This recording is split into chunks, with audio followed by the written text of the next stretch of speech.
আজকে দেখুন কলকাতার মধ্যে খুব সস্তায় একটা 2 BHK দেখাচ্ছি কমপ্লেক্সের মধ্যে। এখানটা দেখুন, এখানে বাইরে থেকে দেখিয়ে দিচ্ছি G+2 করে প্রতিটা টাওয়ার। একটা মাত্র অ্যাভেলেবেল আছে 560 স্কোয়ার ফিটের, সামনেই বাইক পার্কিং এরিয়া। প্রতিটা টাওয়ারে এখানে দেখুন CCTV ক্যামেরা লাগানো। খুব সুন্দর একটা কমপ্লেক্সের মধ্যে অনেক সস্তার মধ্যে পেয়ে যাচ্ছেন। একটা মাত্র অ্যাভেলেবেল আছে রেডি টু মুভ 560 স্কোয়ার ফিটের 2 BHK। পুরো ভিডিওটা দেখতে থাকুন। রুমের সাইজগুলো বলে দিচ্ছি। সাউথ কলকাতার সোনারপুরে পেয়ে যাচ্ছেন মাত্র 6-7 মিনিটের ডিস্টেন্সে। এটা দেখুন স্টেয়ার, 6-7 মিনিটের ডিস্টেন্সে পেয়ে যাচ্ছেন সোনারপুরের খড়িগাছিতে।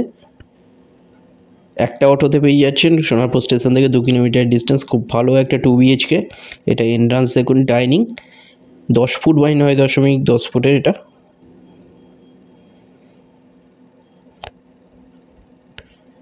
এখানটায় দেখুন, এটা ডাইনিং, সামনে বেডরুম, রাইট সাইডে কিচেন টয়লেট।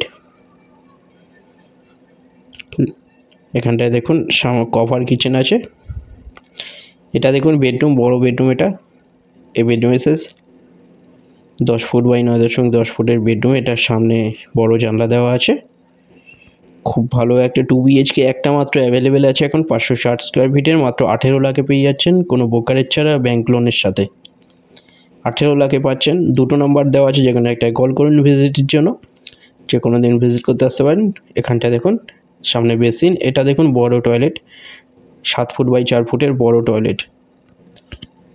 খুব সুন্দর একটা 2 BHK অনেক কম প্রাইসের মধ্যে মাত্র 18 লাখে পাচ্ছেন। বড় কিচেন দেখুন, এটা 7 ফুট বাই 5.3 ফুটের অনেক বড় কিচেন। খুব সুন্দর কনস্ট্রাকশন কোয়ালিটি দেখুন, খুবই ভালো কনস্ট্রাকশন কোয়ালিটি। 18 লাখে পাচ্ছেন এটা কমপ্লেক্সের মধ্যে। এটা বেডরুম দেখুন, 11 ফুট বাই 9.10 ফুটের বড় বেডরুম। দুটো বড় বড় জানলা দেওয়া আছে। এর সাথে একটা অনেক বড় ব্যালকনি দেখুন, 10 ফুটের ওপরে ব্যালকনির সাইজ। ওপরে এই ব্যালকনির সাথে একটা লব দেওয়া আছে উপরে। ফ্লোর প্ল্যান ফটোর জন্য আপনারা হোয়াটসঅ্যাপে পিং করুন, ওখানে পাঠিয়ে দেওয়া হবে। এটা লব, ব্যাংক লোনের সাথে পাচ্ছেন 18 লাখে ব্রোকারেজ ছাড়া। দুটো নাম্বারের মধ্যে একটাই কল করে নিন ডিটেলস কিছু জানার থাকলে। চ্যানেলে যারা নতুন তারা সাবস্ক্রাইব করবেন, এরকম ভিডিও আরও আসবে এরপরে। ভিডিওটা ভালো লাগলে লাইক করবেন। থ্যাংক ইউ ভিডিওটা দেখার জন্য।